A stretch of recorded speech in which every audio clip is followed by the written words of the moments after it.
আমাদের আজকে যে আন্দোলনটা নন জয়েনিং সিটের জন্য চেয়ারম্যানের অজুহাত যতক্ষণ না পর্যন্ত আপনারা ক্লারিফিকেশন আনছেন ততক্ষণ পর্যন্ত আমি নিয়োগ দিতে পারবো না।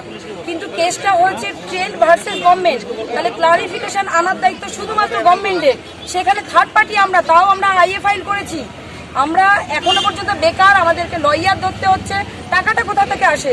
অথচ চেয়ারম্যান দিনের পর দিন অজুহাত দিচ্ছেন। 3 সপ্তাহ পরে ওনাদের হলফনামা দেওয়ার কথা ছিল, এখনো পর্যন্ত ওনারা দেননি। যতক্ষণ না পর্যন্ত উনি হলফনামা জমা দেবেন আর ক্লারিফিকেশন আনবেন, আমাদের কিন্তু এই আন্দোলন চলবে। এখনো আমাদের কাছে আনুমানিক 1000 থেকে 1200 সিট পড়ে আছে নন জয়েনিং। দেখা করছেন না। আজকে আমরা এসেছি, যতক্ষণ না ওনার সাথে দেখা করব এবং কিছু পাবো ততক্ষণ আমরা এখান থেকে উঠবো না।